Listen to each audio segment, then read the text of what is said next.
नमस्कार स्टूडेंट, आज के लेक्चर में हम एक्सरसाइज 11.3 को डिस्कस करेंगे। तो गाइस शुरू करते हैं।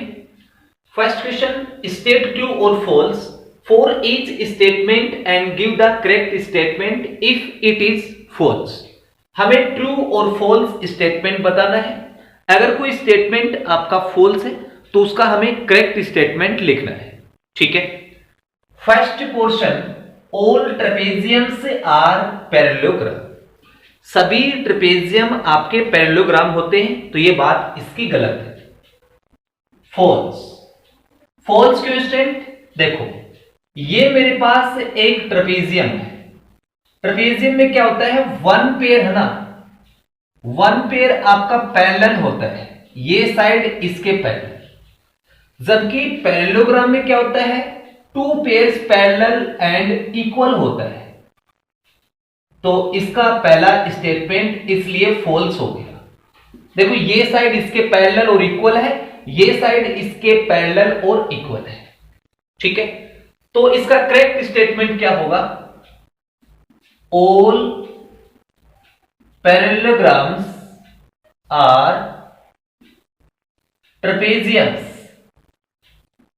ठीक है, ये इसका करेक्ट स्टेटमेंट है। सेकंड क्या है, a parallelogram is a kite. एक पैरेललोग्राम काइट होता है, तो ये बात भी इसकी गलत है। देखो, ये आपके पास काइट है। ठीक है।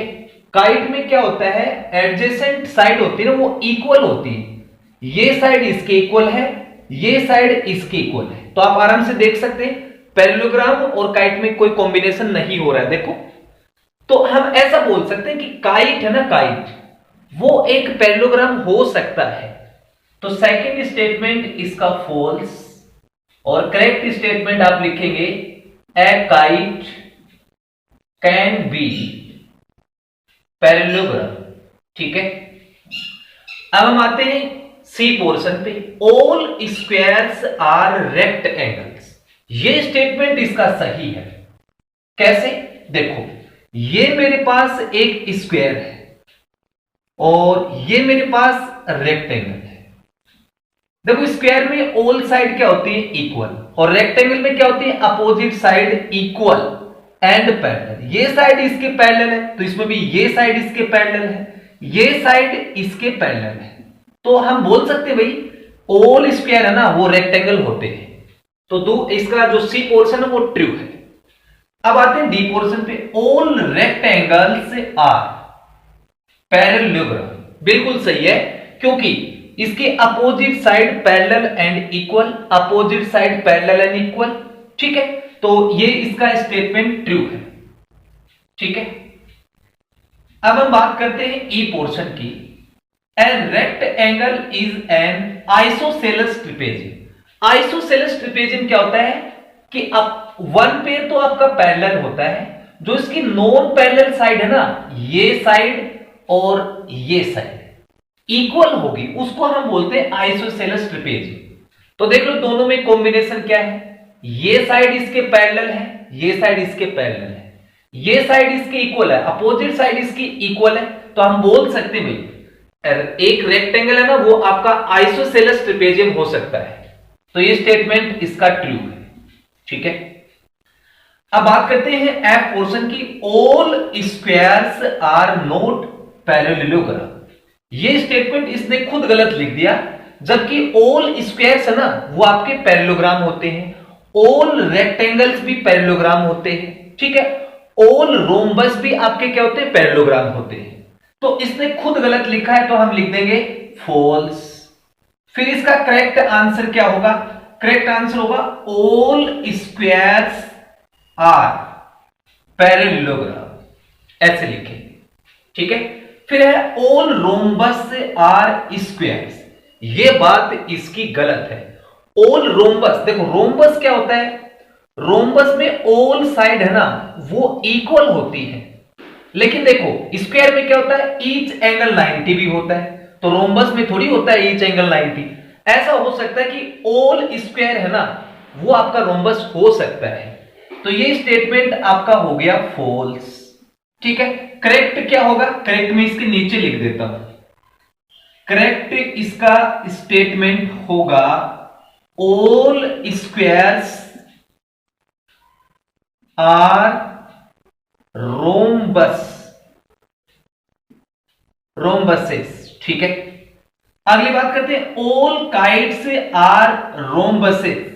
ये भी इसका फॉल्स है स्टेटमेंट।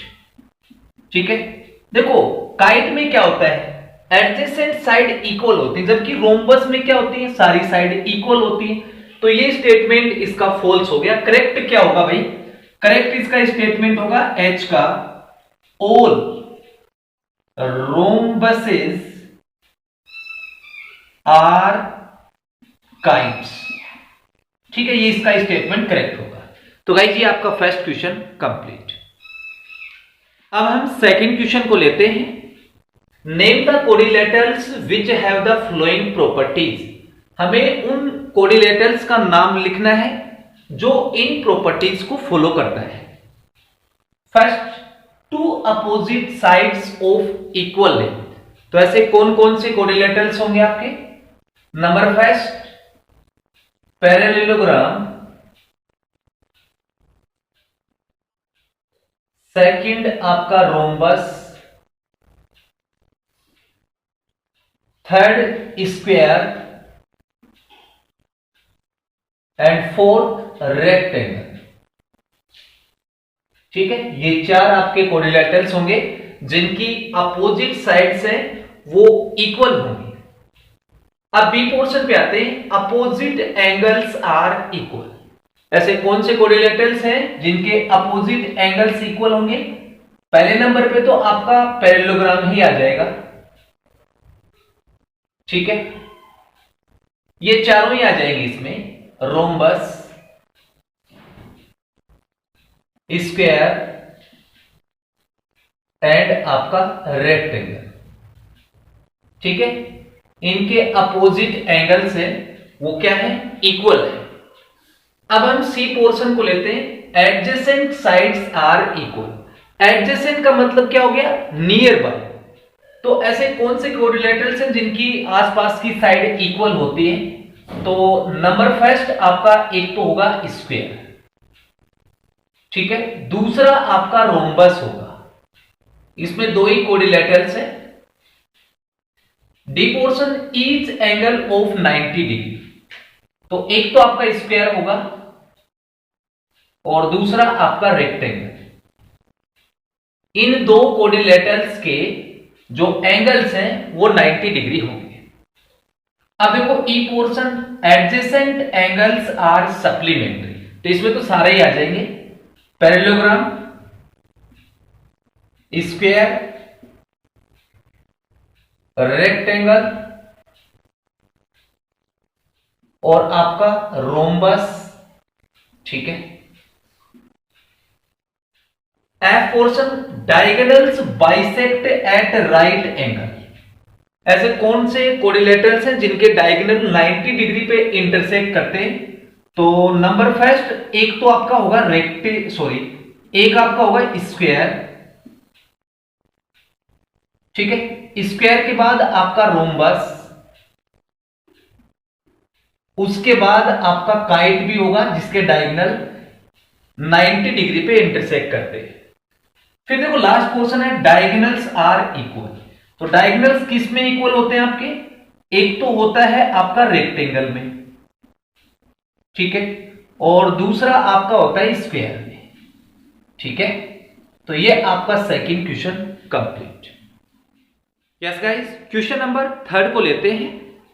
थर्ड में हमें क्यू यू आई जेड एक रेक्टेंगल दे रखा है जिसके डायगोनल ओ पॉइंट पर इंटरसेक्ट करते हैं, और साथ में हमें दे रखा है यू जेड जो डायगोनल है वो 2a+4 है और क्यू आई डायगोनल है वो 3a+1 है।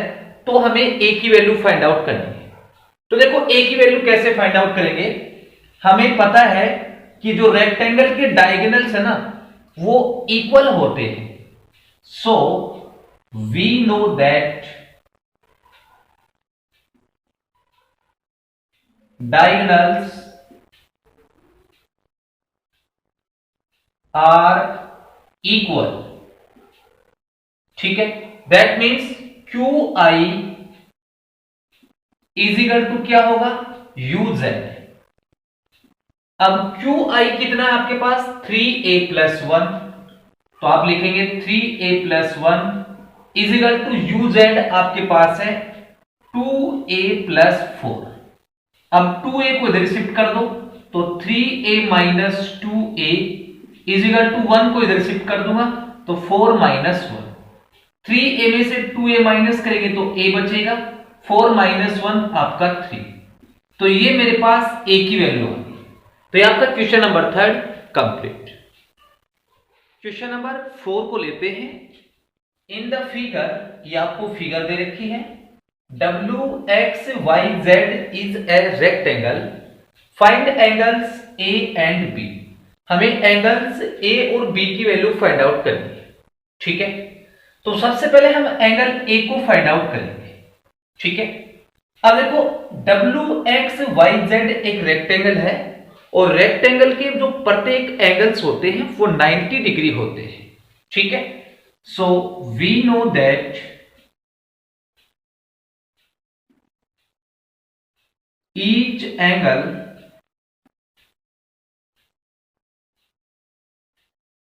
of a rectangle is 90 degree। तो therefore angle y is equal to क्या होगा, 90 डिग्री, ठीक है। और एंगल y क्या है, a और 59, तो एंगल y को लिख सकता हूं a + 59 degree is equal to 90 degree. 59 को इधर शिफ्ट कर दो, तो a के इक्वल में आएगा 90 - 59 डिग्री, ठीक है। तो a इज इक्वल टू मेरे पास आ जाएगा 31 डिग्री। तो ये आपकी a की वैल्यू आ गई, क्लियर। अब हम b की वैल्यू फाइंड आउट करते हैं।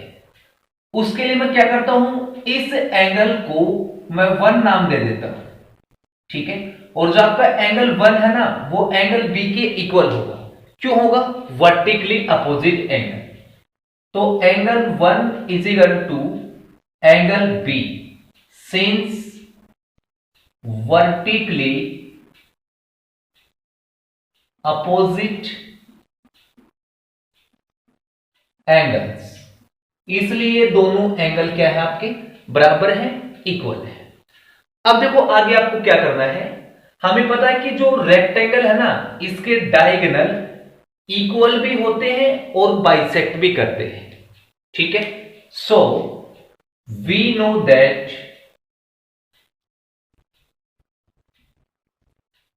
डायगोनल्स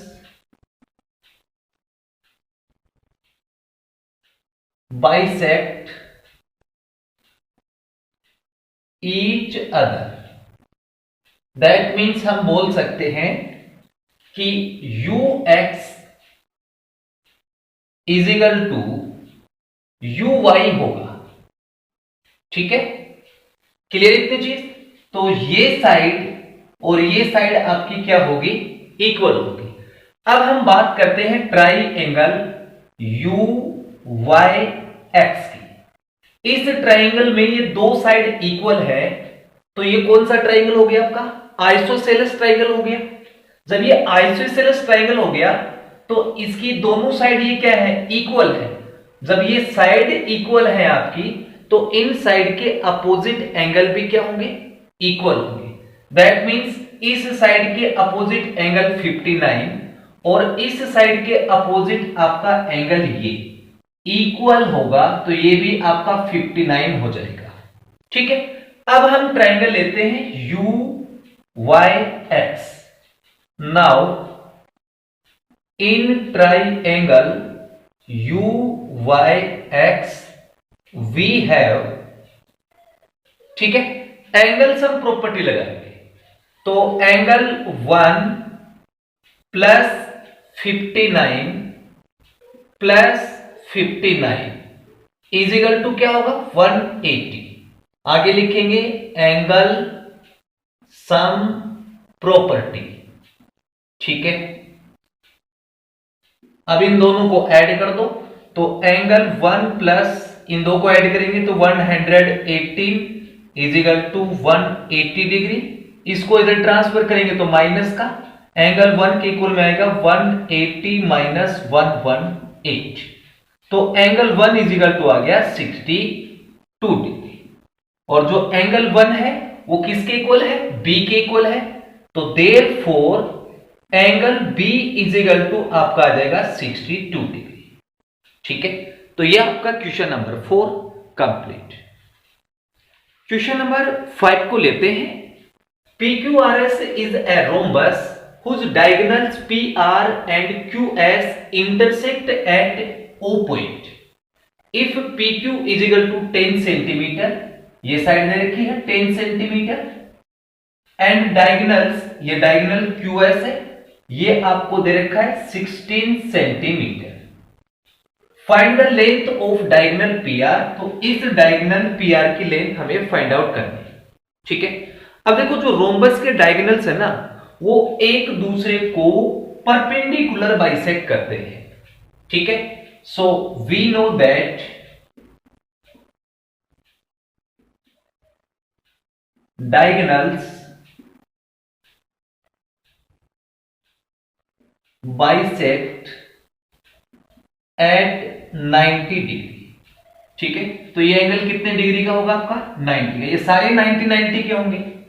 और बाइसेक्ट भी करता है, इसका मतलब हो गया OQ is equal to OS and PO is equal to हो गया OR। ठीक है, ये आपका बाइसेक्ट हो गया। दैट मींस क्वेश्चन में आपको दे रखा है QS, तो OQ क्या होगा आपका? 8 सेंटीमीटर, और OS भी क्या होगा? 8 सेंटीमीटर। क्लियर? अब देखो, ये जो आपके सामने ट्राइंगल दिख रहा है POQ, एक राइट एंगल ट्राइंगल है, और इस राइट एंगल ट्राइंगल में हम पाइथागोरस थ्योरम अप्लाई करेंगे, जिससे हम ये PO साइड फाइंड आउट करेंगे। तो इन ट्राइंगल POQ बाय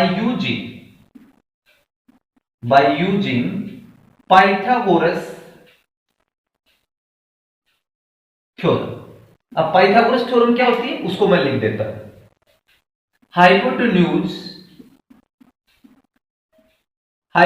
क्या होती है? 90 डिग्री के अपोजिट साइड, दैट मींस ये साइड, इसका स्क्वायर इक्वल होगा अदर टू साइड के स्क्वायर के इक्वल। तो देखो, ये अगर आप एंगल लेना चाहो ना, ये एंगल, तो इसके अपोजिट साइड परपेंडिकुलर होगी। तो इस साइड को हम बोलेंगे परपेंडिकुलर, इसका स्क्वायर प्लस ये OQ आपका बेस होगा, तो बेस का स्क्वायर, और हमें फाइंड आउट क्या करना है? परपेंडिकुलर। ठीक है, तो बेस को इधर शिफ्ट कर दो, तो परपेंडिकुलर का स्क्वायर इज इक्वल टू क्या आएगा? हाइपोटेन्यूज का स्क्वायर माइनस बेस का स्क्वायर। देखो, मैंने बेस को इधर शिफ्ट किया है तो माइनस का होगा। अब परपेंडिकुलर फाइंड आउट करना है आपको, तो परपेंडिकुलर का square is equal to hypotenuse का स्क्वायर। हाइपोटेन्यूज क्या है आपके पास? 10, तो 10 का स्क्वायर माइनस बेस क्या है? 8, तो इसका स्क्वायर। ठीक है, so P square is equal to 10 का स्क्वायर 100 माइनस 8 का square 64। P square is equal to 100 minus 64 36। दोनों साइड का स्क्वायर करेंगे तो आपके पास आएगा P के इक्वल में प्लस माइनस 6। लेकिन ये इसकी लेंथ है, तो लेंथ नेगेटिव नहीं होती, इसलिए हम P के इक्वल में लेंगे 6 सेंटीमीटर। P का मतलब क्या हो गया? परपेंडिकुलर। ये था इसका परपेंडिकुलर, यानी कि OP के इक्वल में आपके पास आ गया 6 सेंटीमीटर। ठीक है, और PR क्या है? OP का डबल। OP और OR क्या है आपके? इक्वल है, तो इसलिए PR के इक्वल होगा 2 टाइम OP। तो PR इज इक्वल टू आ जाएगा 2 इंटू 6, तो PR इज इक्वल टू आया 12 सेंटीमीटर। ये आपका डायगोनल PR आ गया। तो ये आपका question number 5 complete. Yes guys, अब हम लास्ट क्वेश्चन लेते हैं। Explain how the given figures are trapezium. Explain करना है कि जो आपको ये फिगर्स दे रखी हैं वो ट्रेपेजियम कैसे हैं। Which pair of their two sides are parallel, और इनकी कौन सी दो साइड्स हैं जो पैरेलल है। ठीक है, तो देखो ट्रेपेजियम के लिए आपको एक कंडीशन पता होना चाहिए कि एक पेयर है ना इसका वो पैरेलल होता है। ठीक है, तो इस बात को हम ऐसे समझते हैं कि हमने 7th क्लास में देखा था कि जब दो लाइन अगर पैरेलल होती हैं और उसको एक ट्रांसवर्सल इंटरसेक्ट करता है, तो ये एंगल मान लो 1 और ये एंगल 2, इन दो एंगल का सम कितना आता था 180। अब अगर मैं इसके अपोजिट पूछूं कि मान लो कि ये दो लाइन है और इसको एक ट्रांसवर्सल इंटरसेक्ट करता है और एक एंगल आपका 1 है और एक एंगल 2 है, इन दो एंगल का सम अगर 180 होगा तो ये लाइन ऑटोमेटिक आपकी पैरेलल हो जाएगी। यानी कि इसका जस्ट अपोजिट है, लाइन पैरेलल है तो इन दो एंगल का सम 180 होगा, और अगर इन दो एंगल का सम 180 है तो ये दोनों लाइन पैरेलल होगी।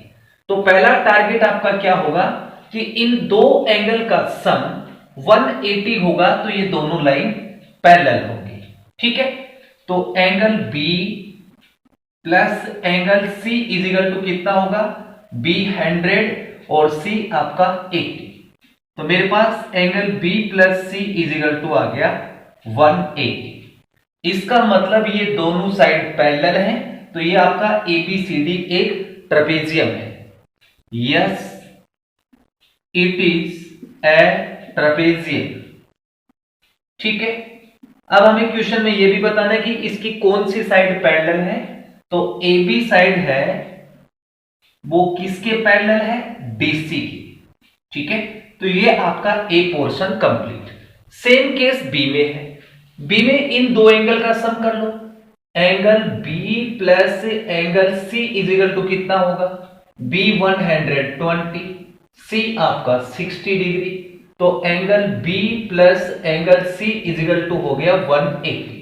तो इसका मतलब ये हो गया ट्रेपेजियम। तो yes, it is a trapezium. ठीक है, अब हमें यह भी बताना है कि इसकी कौन सी साइड पैरेलल है। तो AB साइड है ना, ये साइड, ये आपकी DC के पैरेलल है। ठीक है, ये इसका B पोर्शन कंप्लीट, और ये आपका क्वेश्चन नंबर 6 भी कंप्लीट। इस क्वेश्चन के साथ आपकी एक्सरसाइज 11.3 कंप्लीट। गाइस, अगर आपको ये वीडियो अच्छा लगा हो तो प्लीज चैनल को लाइक एंड सब्सक्राइब जरूर करें। Thank you for watching.